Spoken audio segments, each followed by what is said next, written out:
Welcome to Paperweights, the podcast where two self-proclaimed gym rats and shooting enthusiasts delve into the world of literature with a sprinkle of humor. Although their biceps could crush a walnut, don't let that intimidate you. They also have a nerdy side. Mike and Brandon have a voracious appetite for reading, particularly in the fantasy genre, and they want to share their passion with you. So grab your protein shake and your favorite novel and join us for a humorous and insightful journey into the world of books with Paperweights. Welcome back to another episode of the Paperweights. I am your host, Brandon. And Justin, sorry. Let's face it. Maybe. Maybe. And today we are going to be covering the first 180 pages in this version of the book of Book 3 of the Gentleman Bastard sequence, titled The Republic of Thieves.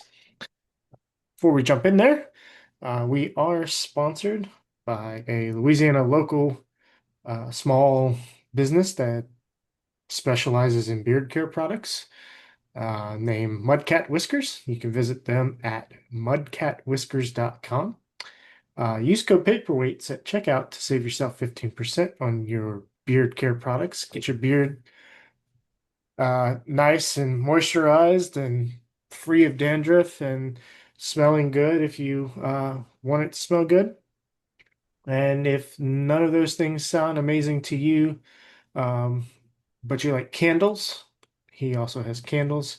If that doesn't do it for you, and you like cologne, he also has cologne. So head on over there and check them out, and tell them we sent you, and try it out. Yeah. I actually got my first order coming in soon, so it's gonna be fun. Awesome. What'd you end up getting, Justin? The 4-pack sampler. Oils. Yes. Do you remember which scents you got? I mean, I could look it up.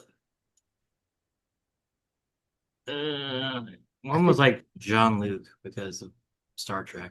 Yeah, Jean-Luc's pretty good. Let's see. My favorites are Boudreaux, Bayou Black, and the Quarter.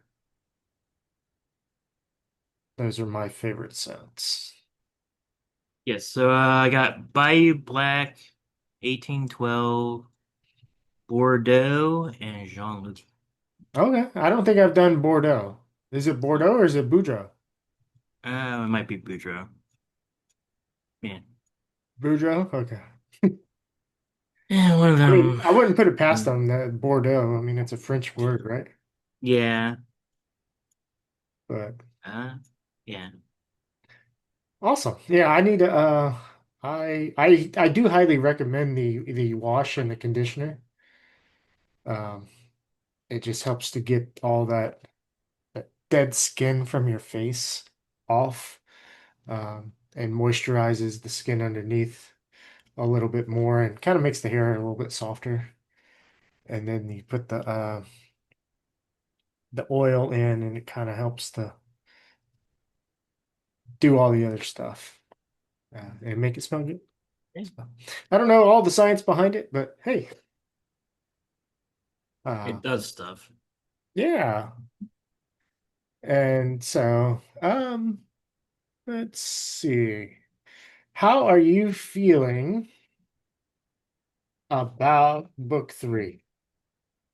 Right now it's very much in the setup phase. I will say I think there's too many flashbacks right now. It did feel like the majority of this were flashbacks. Yeah. But I didn't mind it this time just because we've heard so much, like we constantly heard about Sabbatha. And to finally see the two of them meet was fun, and Yeah. kind of go through that, and we'll see a little bit more. I think we're going to see a little bit more of that before they actually meet in present day. So Yeah. But I think the setup, if if it's not another kind of bait and switch of like rigging an election. Sounds really fun. So, but yeah, I think it's good so far. But I felt the length of the flashbacks compared to the present day was a little grating on me, especially because some of it we already kind of know ish. But yeah, overall it was good. Yeah, Um, I kind of feel the same.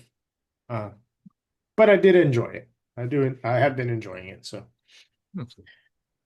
I think I think each book he really has like learned from the writing previously and is really cementing his style and improving upon it.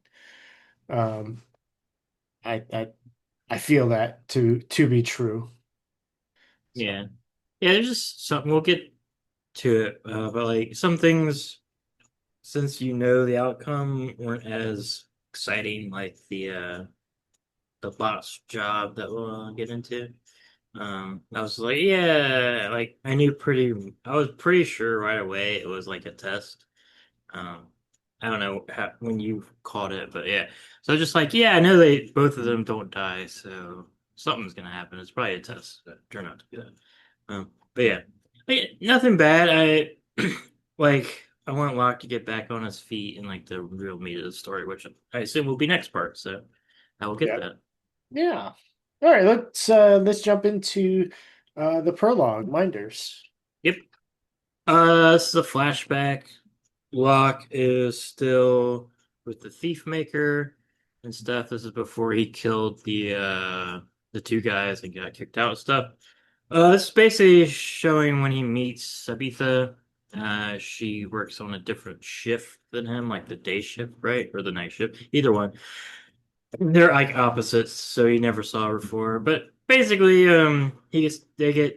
she takes him and like a couple other people to watch a hanging of some people that got caught stealing, and yeah, and he falls instantly in love with her. Yeah,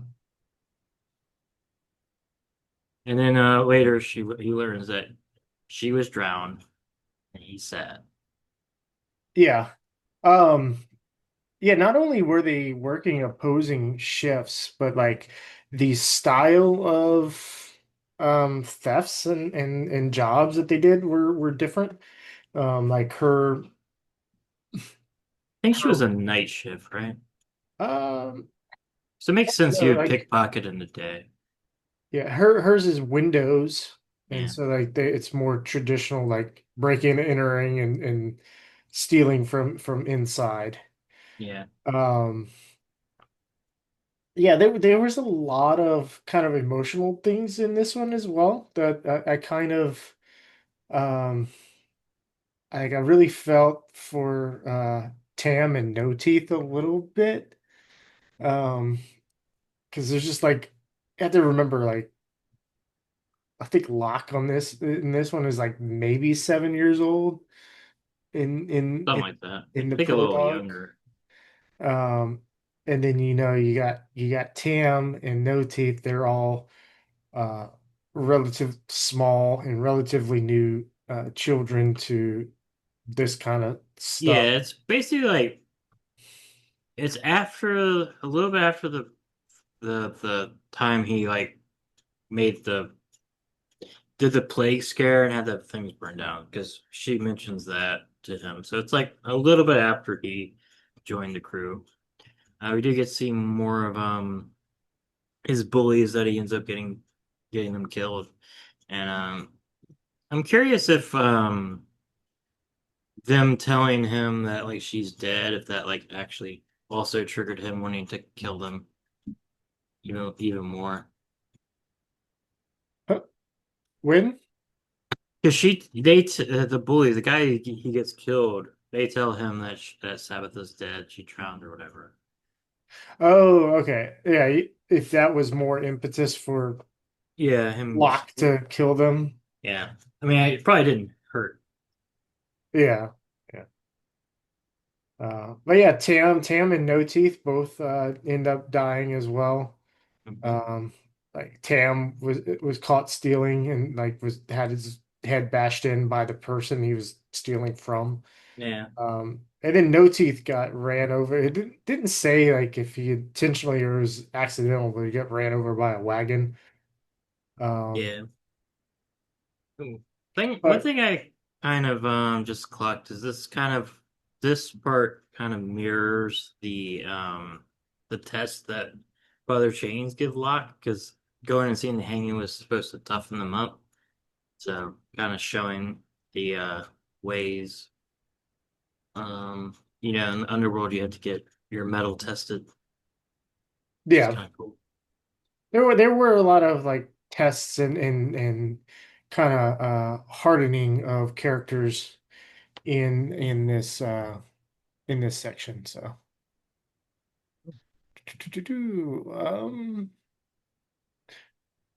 yeah, well, that's that. It was kind of funny seeing whenever she took her hat off and or she didn't take it off.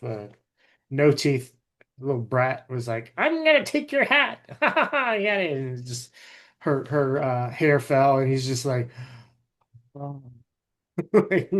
Yeah, he likes the redheads. He does like the redheads. I want to know why she.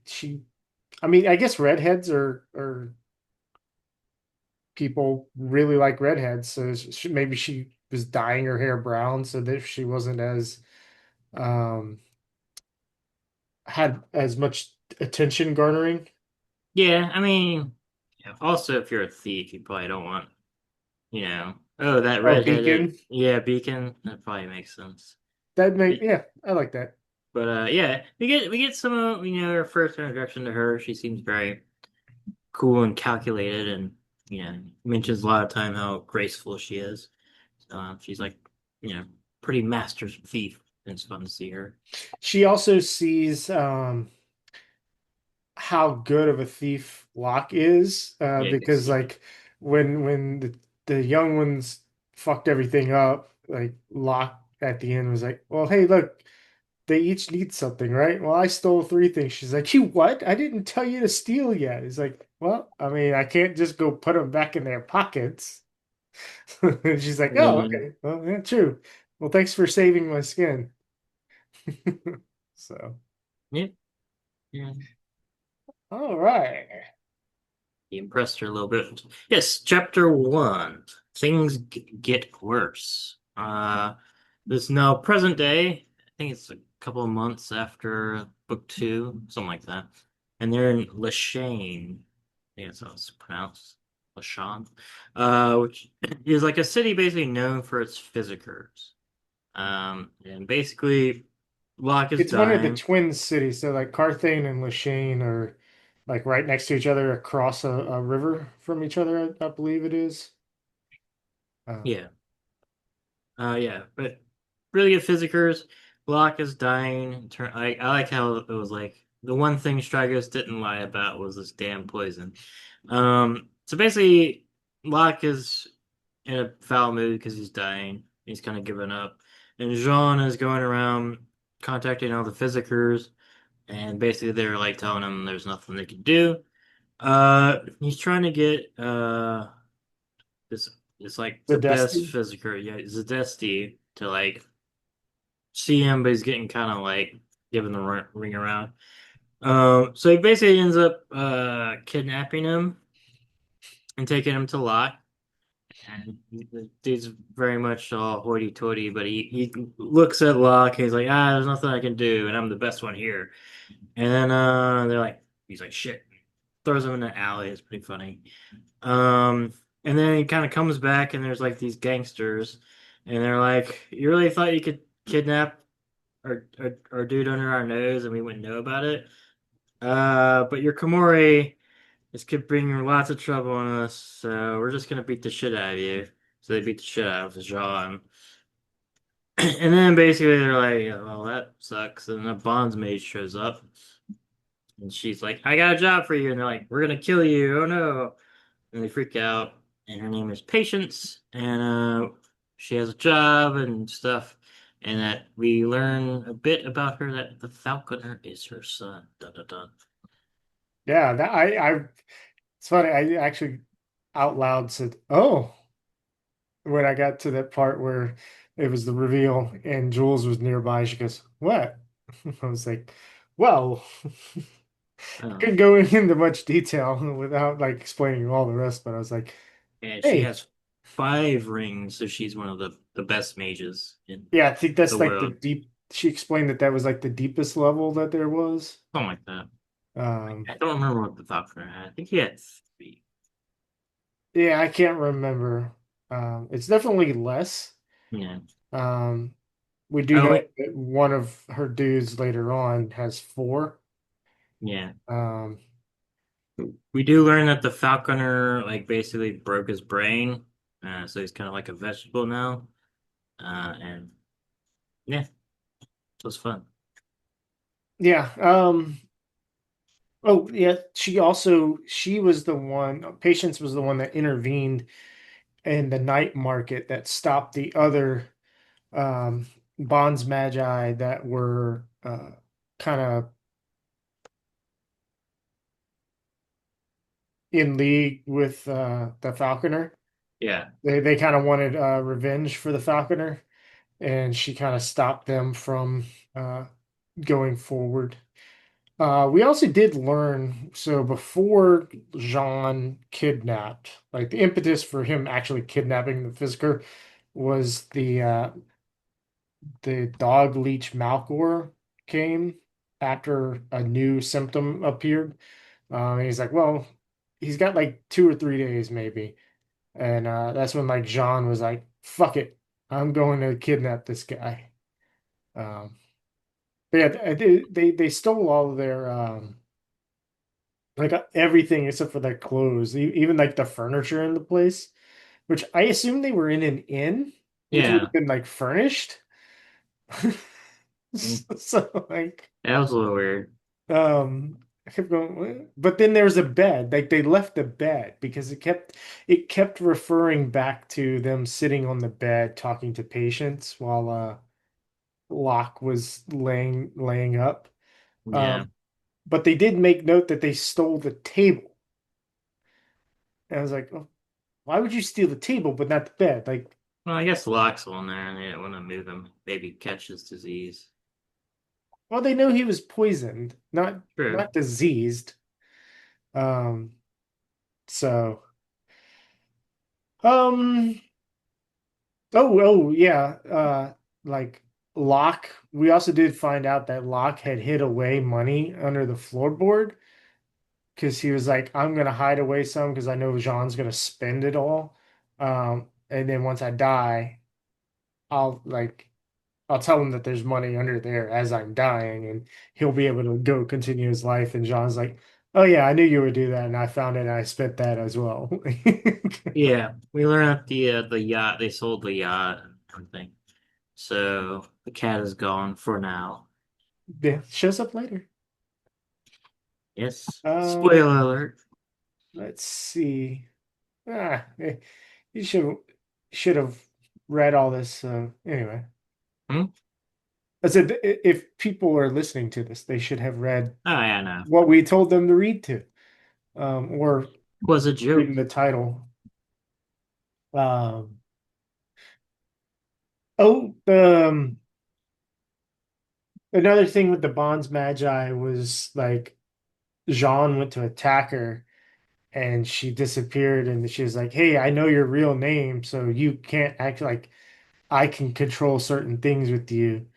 Um, and then he, so after a little bit, she decides to relinquish some of that control over Jean to build trust between them so that they'll actually stop and like talk to her and find out what she wants. And um, she's like, "All right, I'm taking my sorcery off," which means that physically you can kill me if you like if you so wanted to, you could kill me right now. And I would have to physically stop you and not with magic. So Yep. No, right. Oh, I was gonna say the the order of the Magi, like the hierarchy, it Yeah. almost reminds me of Chandra in a way. Hmm. Um, just kind of like the higher ups, they kind of are quiet, and Yeah. the lower ones kind of go around. I mean, that could be true for a lot of organizations, but I guess I'm rereading Mistborn stuff, so my mind went there. But Nice. Yeah. Yeah, it's cool getting we don't get a crazy amount, we get a little bit more later, but on the bad Bonds Magi.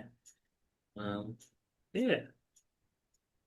yeah, all right. Interlude, the undrowned girl. Yeah. So this uh still flashback. Uh you know, Locke finds out that Sabitha's here and she's not dead, with them and everything like that. We get a lot of stuff with that. And the majority, a lot of it's basically broken down onto a like there's like flash forwards and stuff. There's a time skip. Um and then basically a lot goes on his version of the Kobayashi Maru from Star Trek, where he has to learn that some things aren't winnable. Um and basically there we find out later, but it was a dummy mission to kind of test his metal, uh where they're gonna go break into a place. Sabitha gets captured. But like Locke ends up running away, getting away with the help of the Sansa brothers. And anyway, yeah, it turns out that they like go and they're he gets lied to by Father Chains about that she's gonna get tortured by the Dukesman, and he gives her poison to give her. He kind of climbs up and ends up giving her poison and running out and falling off the roof and almost dying. And Locke is super pissed off, but he did it. He proved his mettle. And it's kind of that. Yeah, I really enjoyed the scene with the dancing for some reason. Like, so like Sabbatha was sent off to learn dancing, and when she comes back, Father Change is like, "Hey, show me what you've learned in dancing." And like one of the Sansa twins, he's like, "Hey, go dance with her." He's like, "I don't really know." It's like, "Well, just move your feet and follow along." Um, and of course, we're in Locke's head at that time, and he's just like watching, and he's like, "Oh my God, this is like I've never seen a woman move." Yeah. And Uh, this is before Jean has joined them. yes, yes. Um, what is it? Oh, yeah, that's all. There were some little like bits in there where it's like, "Hey, I only want you to steal this one thing. Don't touch anything else." Um, Yeah. Kind of a nod to, you know, reminding him, "Hey, don't fuck things up because you're usually like, hey, I can do more, way more than any of this, so I'm gonna do more." But basically, hey, stick to the mission. Yep. Uh, he did not learn that, like Kirk did, that if you can't win, you have to cheat. That's the real lesson of the Kobayashi Maru. But he didn't do that. He's not quite as cool as James T. Kirk. No, not in this instance. I feel like he has cheated a lot since then, though. True. So maybe he learned it later. Yeah. But yeah, cool. It was a fun thing. I knew I was I knew they couldn't be midnighters. So I was like, I'm pretty sure this is like a test thing. But I started to doubt a little bit and I was like, oh yeah, no, right. It was kind of fun. Yeah, I don't know. I don't know if I figured it out. I can't remember. Um, Yeah, but I was just like, oh, okay, who took her? Um, but it did seem kind of fast. I remember thinking that like, oh, well, they were set up, obviously. yeah, Um, but I just kind of thought that maybe they were just set up to begin with, not by Father Chains, but just that information that came down the line. Like they're like, hey, or there was a whole setup from the beginning where they passed that information to see who bit. So yeah, yeah. It was fun. sorry, I feel like I'm a little disjointed tonight in the conversation, but anyway, Yeah, chapter two. the business. Um, Did you ever see that clip from NFL a while back, where it's like there was a penalty and it's like so and so was giving him the business. nah, You, pretty you funny. got to look it up. It was pretty funny. I'll have to look it up. That's ridiculous. But yeah, back in the real world or the present day, because I don't think this is a simulation, but maybe. Um, so this is where we get more information from patients about kind of what the job would entail. Uh, Basically in exchange for Locke's recovery, she's gonna heal him. She wants him to rig an election because, like, basically Carthage, the mages kind of have a game where they have like a couple factions, and every 5 years they basically send agents and stuff to influence the game into who wins, and it kind of like gets that faction more power because they're all so powerful they can't actually move directly against each other because it would be like civil war and everybody would die. It'd be real bad. So it makes sense. So she basically wants them to be her agents in this. We don't learn who like the candidate is or anything like that quite yet, like who she wants. Um, but yeah, uh, initially Locke is like, "Fuck you! I hate all bonds mages. I don't care if I'm gonna die. You want my name for some reason?" And Jean's like, "Shut up! That's a stupid point. Like she could just get the name if she wanted to. Also, you're dying, so I don't think she It could wants your just name." let you die. It Yeah. just lets you die. Yeah, and then he basically Like, ends up guilting Locke into agreeing by, saying like, you know, like if I can live with, Esri dead and everything like this, you need to like actually live.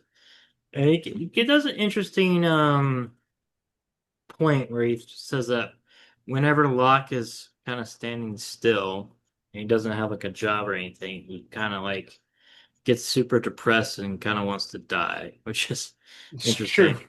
Yeah, and true. And he uses it sounds like a German word, which was funny. It is. Yeah. Uh, God, it was something Galaben. Yeah, It basically means the love of death. yeah, I think it literally is. If it's not a real German word, it's definitely two German words that were put together. yeah. I Or if you forgot what actually took the English translation of, it would be those two. Like yeah, I it would forgot what be language he said it was because I was like, oh, I High guess. Vadron Yeah, is yeah. yeah. So Vadron's just German. Um, Yeah, I wrote that here. I said High Vadron is German. and Um, where is it? It's in this. I think I'm here. You can go fuck yourself. but yeah, In Licht geleben. So kind of like the in love for the end of life. Um, is kind of, and I think they translate it to yeah, they do. death love, death desire. Yeah, Yeah, because geleben, mein Leben, my love. Yeah, Um, which is true like because Eleven might be love of. So in end like the end of life, love of the end of life. yeah, but it's true because like every time he's been like injured, like started book one, he was like all depressed and stuff. Like we've seen it multiple times whenever he's like not not on his game or anything. He just kind of wants to die. And he also said something interesting too that like they both knew that the talk of retirement was bullshit. Like, yeah, that was good talk, but it's never gonna happen. But anyway, so Jean kind of guilts Locke into doing it, and then he gives two stipulations that basically once this job is done, like all debts are settled between him and the bonds mages. And that he gets if he asks a question, he gets an answer. He doesn't want like riddles and weird stuff. And she agrees only professionally, not like her private life or whatever. Because she Locke has a very good way of annoying anyone he's with, and she's starting to get a little pissed off about him. Yeah. Yeah. Locke, he wants it to begin and end with the election. He's like, that was that first stipulation. Yeah, which is in 6 weeks, so it's gonna be a quick book. And then so they start going. She can't heal him here. So they're gonna take him to the ship. That's kind of where they're gonna go. And she promises that what she has to do will be one of the worst things that has ever happened to him. So, Mhm. um, You're gonna see the ghost of one of your dead friends. yeah.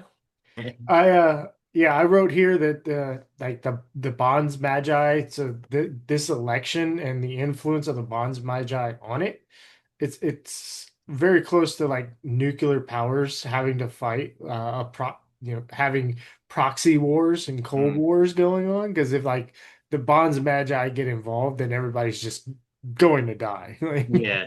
Oh, that's yeah. Also, what I forgot to mention is that she gave Jean her like mental sigil, so where she could talk to him telepathically, and like each one has a different one, which is pretty cool. so yeah, so like it's when you're getting that telepathic, you know exactly who it is. Yeah, it's like your call sign. Yeah. And we see that happen, but not from her Yes. coming in. That was a very interesting. I must have read that page. It's like one page of information. I must have read that over and over again, which Yeah. comes after the next interlude because I was like, who are these people? Yeah. And again, he does the thing where he immediately introduces it. Uh, Hmm. but he didn't do it quite he didn't do it quite as obvious this time. He didn't just go, "Oh, hey, yeah, I'm so and so." He was just like, "Okay." I think the way he did it here is more along the lines of the like the Dark Friends meetings in Wheel of Time, where it's Yeah. the description of certain things that lead you to go connect the two, um, Hmm. based on the number of rings that we had. Anything more on this chapter? Yeah, like I said, I like this scenario seemed really fun. Like I think it's personally for me more interesting than like book two scenario. Um, so I'm curious to see where it goes. I do like the concept of this proxy war political thing. It's a fun where like it's just basically a college of magi that can't, interact with each other. So they do this other weird political game. It's fun. Yeah, I'm excited to see where it goes. Oh, Hmm. so Yeah, and it sounds like Carthage is very like clean and orderly because yeah, they put up with us because we just make everything good. You just kind of like chill there. I like how she's like, yeah, you don't think that we're the most powerful and we like cultivate the people that live in our city? Yeah, we do that. I'm like, oh shit. It's pretty Yeah, crazy. the last two books we've been hearing about like Carthage as like a very cutthroat, the bonds magi will kill you type place. So you're like, oh, I don't want to fucking live there. But it seems like, seems like they give enough to have control over the people. Yeah. Like they Like, give, but they have the threat of like, hey, you behave or we're gonna fuck you up. yeah, Like, exactly. okay. So, all right, interlude. The boy who chased red dresses. Yeah. Um, so it starts off with Locke being still mad about the previous test. And Father Chains kind of has to set him right about the things in the world, how things are not fair and everything, because he's like, it's not fair. He says it a bunch. Um, and Father Chains does apologize that he did not know that Locke knew Sabitha before, and like she basically effectively died twice in his mind, which is pretty messed up for like a little kid. A little kid today. He's like, ah, if I would have known that, I probably would have maybe done the Sansa's instead. Um, but anyway, he's like, yeah, and like they kind of make up. He like learns an important lesson about fairness of the world. And then Uh, he's like, hey, you like her, don't you? He's like, yeah, what? It's like, no, oh, come on. no. Hey, hey, yeah, yeah, you did. You He's did. like, you're eventually gonna probably think of her as a sister. Not that doesn't happen. No. This lock is just really odd. Yeah, Uh, which is fun. Yeah, that's fun. And then we basically get a time skip, and Jean is now joined. I think they're like around 13 or so.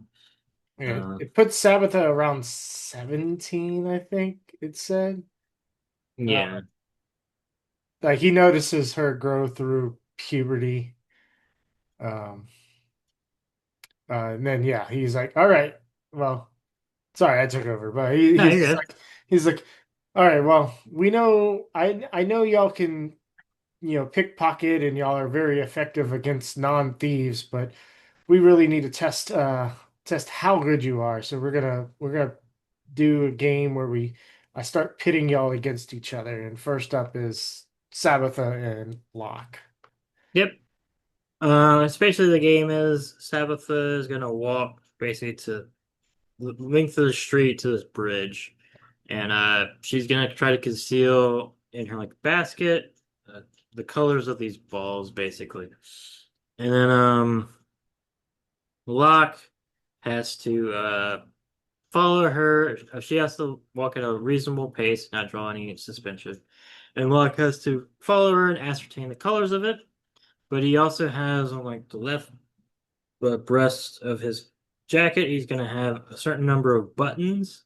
And if Sabbatha can say the number of the buttons, he loses, or if she reaches the end of the bridge, she loses. So, two loss conditions for Locke, one loss condition for Sabbatha. Then they start going. There's like lots of little like maneuvers where like he's like maneuvering his body with her, so they each covering their like respective, uh, items. Oh, they And could not touch each other. yeah, Yeah, they couldn't physically force each other to do anything. yeah. And they weren't supposed to draw attention, which somebody fails at that. So basically, it culminates with Sabbatha. She had hired or gotten uh, people, two of her friends from the old thing, to dress up exactly the same with her, and they're like, they're he doesn't know which one is her, and she's like gonna box him in and figure out what how many number of buttons he has. So he does his old faithful where he just makes himself fake puke. Um, whereas so like the area around him clears out, so it'd look really weird if three identical girls stuck up next to him because she's not supposed to draw attention. So they're kind of screwed there. But it does attract attention of this guard. Um, and basically Guard. he guard this lady. He basically ends up bribing her to like carry him across the bridge. Um, and then because he's like, ah, I'll be ahead of them and I can like do some stuff. But then Sabbatha comes up and she's like, she tries to bribe the guard not to like arrest him because she thought he got arrested. And Father Chains comes in and bribes her not to do anything with the two children. And then we This see, guard's like, oh my God, what the oh my hell is God, happening today? Like, I got all this money. this is like And what, 3 or 4 years worth of pay? yeah, something like that. She's like, sure, take the kid or whatever. Um, and then they go like get a boat, and we get to see Father Chains beat the shit out of somebody, which is fun for like touching the children, kind of like shoving them or whatever. And it ends in a tie, but Locke does learn that Sabbath like stepped up and intentionally kind of threw the game to try to get him out of trouble. Ooh, maybe she does care. Yeah, so Chains, I didn't go back and read it, but there was it I didn't notice it at first that he gave any signs to the Pullman, who was a member of the right people in a different gang, which led him to go along with the act of like, oh yeah, this is his boat. When the wealthy man was like, hey, no, that's mine. He's like, actually, no, it's not. So we got to see. Um, I think if this was like in the timeline, this is the earliest that they see like hand signals, I think. Yes, also they say he's like, we need better hand signals. Yeah, that's where it was leading. Yeah. Like, so that was the earliest in the timeline that they saw hand signals to kind of give thieves can't almost like, and then Father Chains is like, you know what? We need to develop our own so that we can relay that, hey, no, everything's okay. This is part of the thing. Don't tip off. Don't try to do your own plan right now. Yeah. Which is cool. I could see since Sabbatha knows the hand signals, them like talking to each other across rooms with like hand signals when they first meet or something would be fun. Kind of like Dune-esque. Yeah, there you go. That'd be cool. Or handmaiden talk, not Yeah, yes. sword maiden, spear maiden. There's Spearman, not yes. sword maiden. Whoa. Whoa, Whoa. that's That blasphemous. is blasphemy. I owe much We do. To the entire IEL people. to yeah, the entire IEO people, even the Shido. No, they're not IEL. Not the Shido. Oh no, fuck the They're Shido. they're dogs. They are dogs. Yes, but not stone dogs. Nuts are dogs. No, not stone dogs. Everybody's confused now if they have not read Wheel's on. No, everybody that's listening to this has read Below Time. If not, pause, go read it, and you can return. Yeah, You'll get that good joke. yes. All right. Well, welcome back after reading what 14 books, Yeah, um, yeah, and one prologue. and one prologue. So welcome If you back. read the prologue, and welcome back, welcome back. Well, yeah, we can move on to Intersect One. You. Fuel. Don't know why it's called fuel, but basically there's I a don't know. there's a like mental communique between a mysterious dude, another like fifth ring guy that knows about seems pretty intimately familiar with patients. I'm kind of thinking it's like the husband or ex-husband of the Falconer, so it's like the Falconer's dad. Be kind of cool. Anyway, he's talking with, I'm guessing, that her other dude, and like they're like, oh, she's found Loch Lamora. She's gonna heal him and stuff. And he's like, well, can you kill him? He's like, no, I don't want to interfere directly, basically. So did it describe the person that they're talking to? Because it's definitely cold. I pinned the person as Cold Mirror. Yeah, that makes sense. Um, I don't think in the thing it does. Maybe. So so the first paragraph it says, "In the no time, no space of thought, conspiracy would have no witnesses. The old man's mind reached out across 120 miles of air and water. Child's play for the wearer of four rings." His counterpart answered immediately. Yeah. So the old man. So in the next chapter, we see Cold Marrow is described as an old man and is described as having four rings. Um, so he was reaching out, and he was the one that was like, the Komori have accepted her terms. Yeah. Um, so he's got the information, but it didn't describe the other person, whether it was a male or female. True.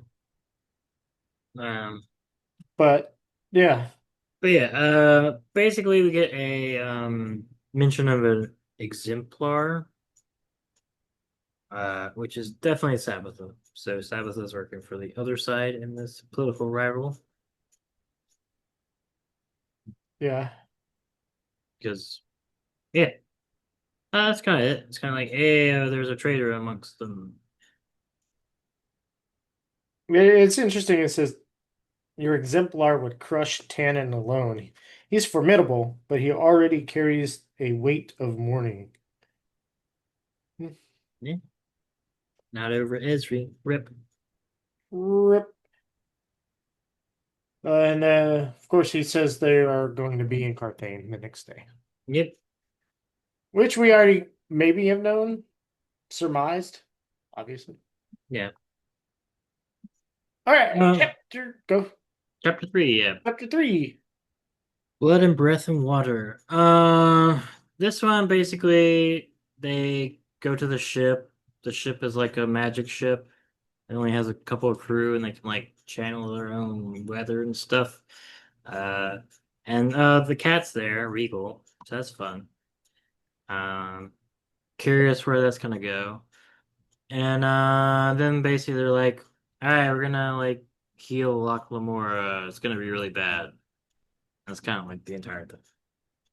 It's cool though. Yeah, But like as plot wise, it's kind of like we get to the ship and now we're gonna fix it. Okay. yeah, we're gonna fix them while the Athan Mir Yes. steer the ships. And Oh then like no.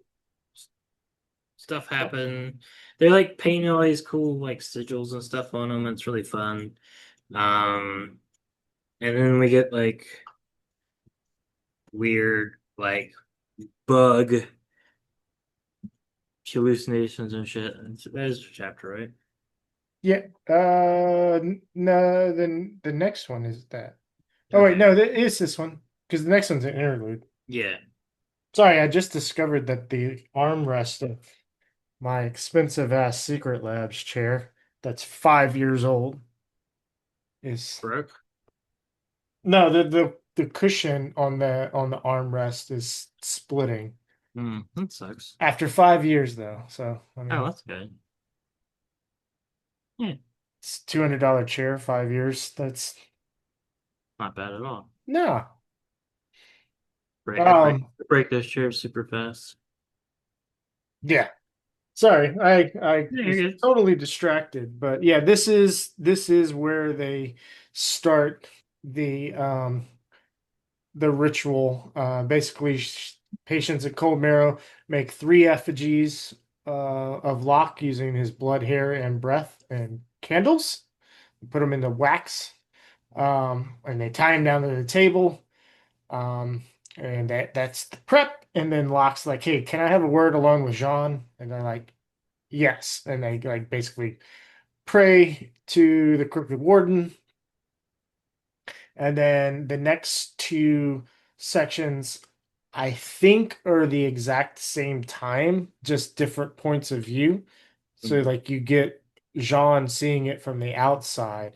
And the reason why I think that is because uh, the thing that Locke says, Yeah, uh, yeah, it repeats itself. Yeah. yeah, he said he's saying the same thing. So, About the wine. Yeah. uh, He's like I like wine or something like that. I've been poisoned a lot. Yeah.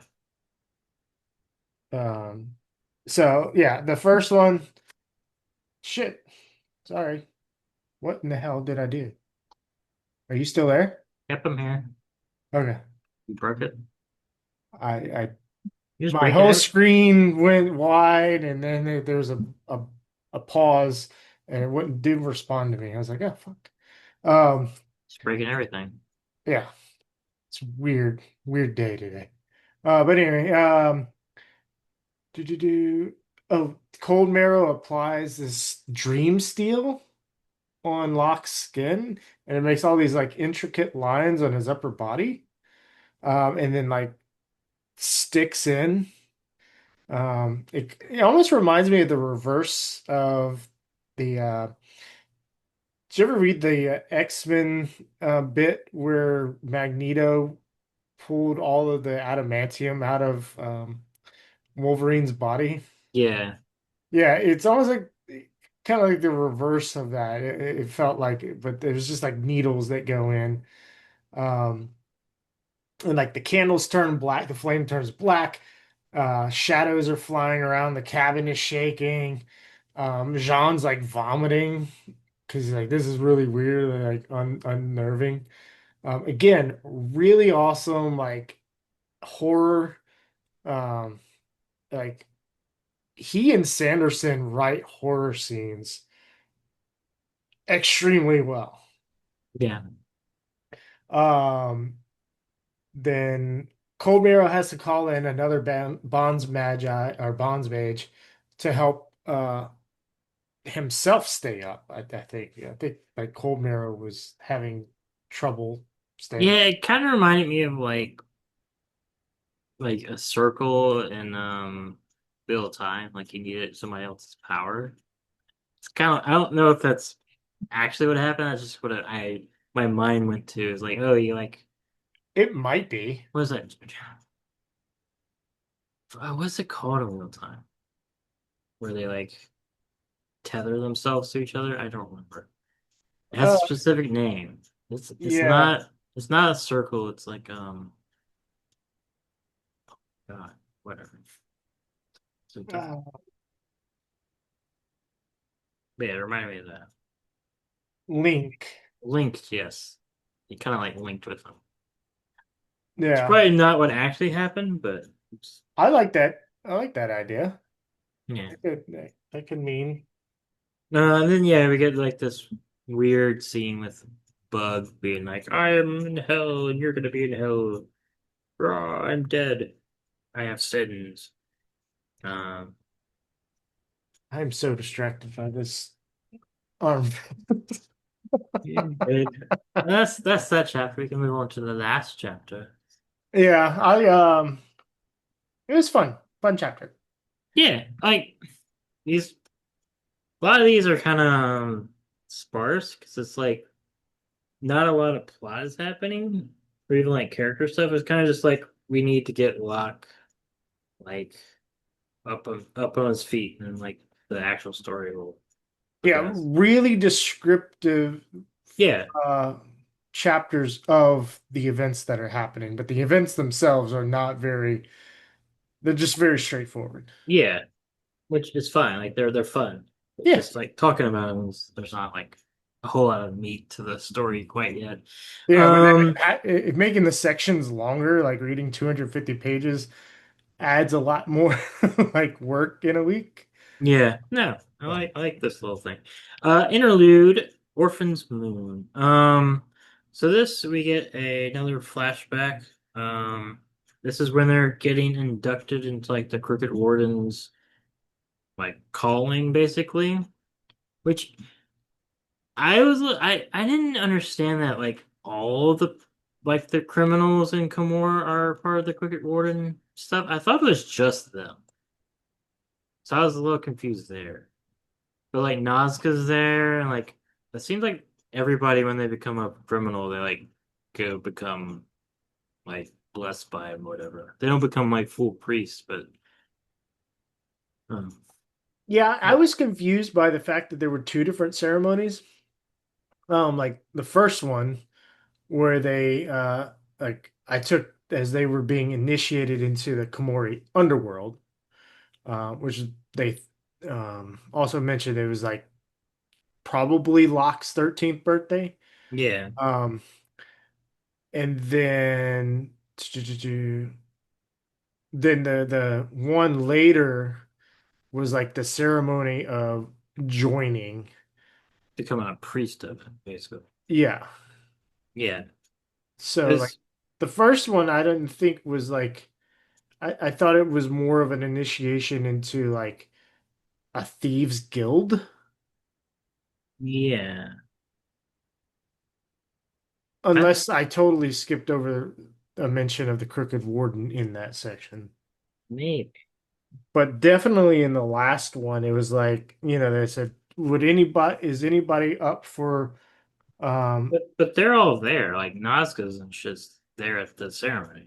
yeah, With the but crooked. it's not like the first one definitely had um other members like the half crowns and things like that. Yeah. But they're there at the second one, right? There were so it says there are 10 dozen people in the vault. So 120 people Yeah. in the second one. Um so the second was the ceremony of the order without ceremonies. What does the first one say? Um, Yeah, I mean, I think it's the same place. Like, there's no like time skip. It's like, from what I gathered, and this could be just me misreading like forever. It's like they all kind of like were sworn into or like got blessed by the Crooked Order, and that's like the underworld initiation thing. And then the second one is where like in order to become a priest, you like can do stuff. Because yeah, they're like doing like oh, weird thieving shit, right? They're like hold on. Nazca theirs too. Hold on. What? I think I know. You remember last time when you were like something threw you off? Yeah. I think we both got thrown off here. So like the first one is like the first section, it ends with it was by Chain's best guess the night of Locke's 13th birthday.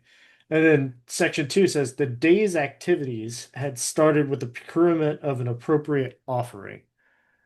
So I think Yeah, then section two and three are a time jump back before section one, and section four is a continuation of yeah. section one. So I think it's all the Yeah. They're like she Sabbath stole like the truncheons of the guards and shit for an offering.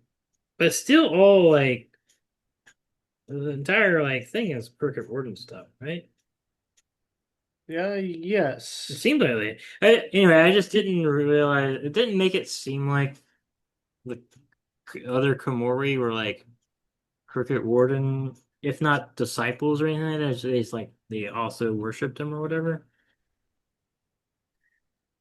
Yeah. Just in book one, just maybe as a slight retcon. I don't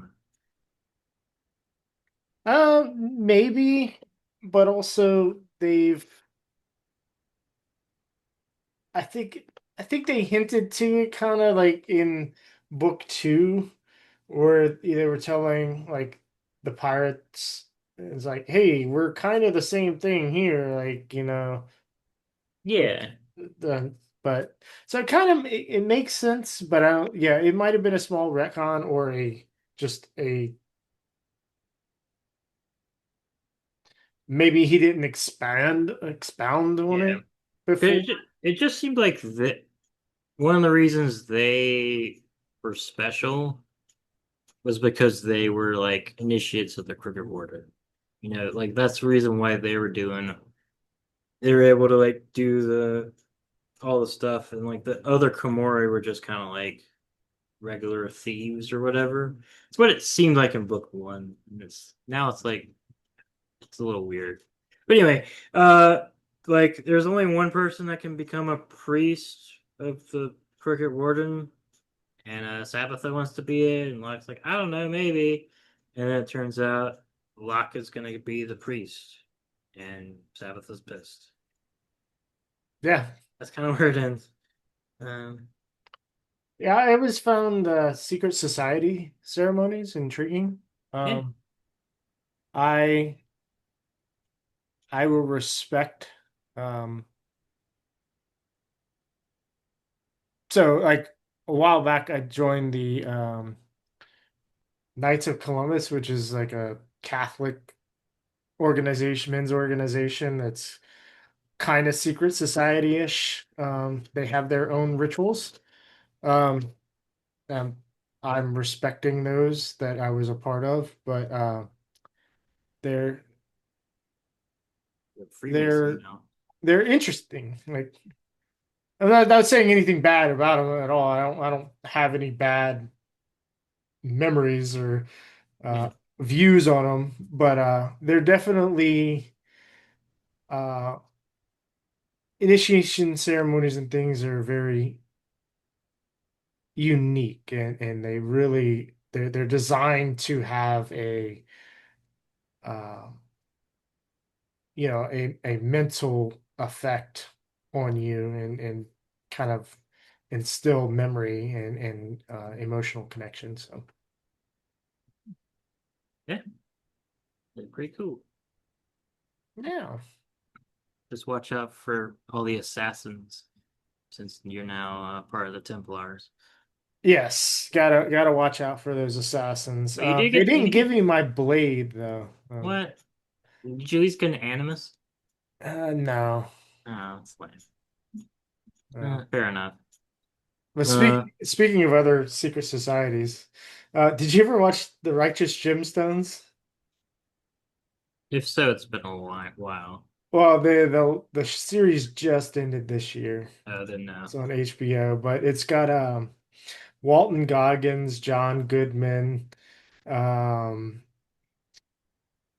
got what's his name? Oh my God, he was in Eastbound and Down. Um, Kenny Powers. Yeah, that guy.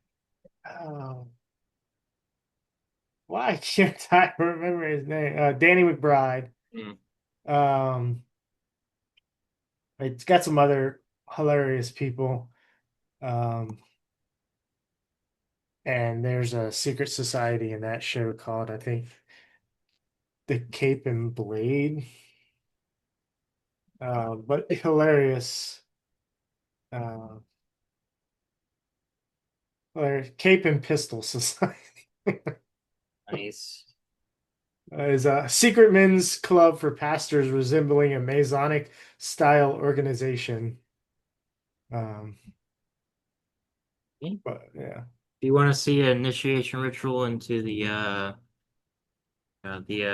Freemasons, you can read War and Peace, because that happens in it. Is it the real initiation ceremony? I don't know. I mean, I, whatever Tolstoy knew, I think they're supposed to be sworn to secrecy on and it seemed pretty real. that. So, alrighty. So this book is divided, actually has three parts, um, divisions in it. I did not realize that before, but I like the sections, the lengths of the sections I've portioned out. Yeah. Um, which speaking of, I need to, where's it? We will be reading the next section. We're reading um when you get to part two, is it? Hold on. No, it can't be it. 300 Like, 348 is the page number. So, oh, intersect two. Oh, we might as well read intersect two. Sorry. I thought that was part two. Intersect two, Tender is the name of it, which now Okay. There's a theme going on with the intersect names. Yeah, it is a single page, so I might as well do it. Yeah, we'll read intersect 2. So stop after you've read intersect 2. Um, and we will see if we meet Sabbatha before we get to part 2. Um, and then see all this drama that's going to occur in Carthage. Um, I'm excited. Yeah, should be fun. Yeah. So if you made it this far, smash that like button, subscribe, leave a rating review anywhere that you can or want to. Post some comments on the YouTube page. And we would love to interact Yeah. and talk. Yeah, if you got any questions for Scott Lynch, you could put them there too. If they're good, we might use them. Yes. However, hold any spoilerish questions until the final video for this book, just so you don't spoil us. Um, yeah. So if you've read all the books and all 3 books, and it covers some events in book 3, wait until we post the 4th episode of this book, um, just out of courtesy and not spoiling us. Uh, but before we go, this hat I picked up. There's a brewery. Uh, damn mirrors, damn reverse things always trip me out. St. Michael's Brewery. It's in Navarre, but we stopped there this summer when we went to the beach, and I saw this hat, and I was like, "Is that the Duff Man?" And they're like, "Yeah, it's the Duff Man." And I was like, "That is a really cool hat." And I was like, Did y'all have to get the licensing for that? They're like, maybe, maybe it's one of those things. Like, okay. Really We cool hat though. It is a cool one. And it's just like bubbly beer with some head on the top. Um, Very nice. so yeah, yeah, it's right. Yeah, I see it. Yeah. Uh, there's also another brewery right down the road in Navarre called Ye Old Brothers that both of those we passed by for years on our way to Destin. Finally got to stop there. Ye Old Brothers Brewery actually has one of the best blonde ales I've ever had. And their Nice. food is pretty good too. So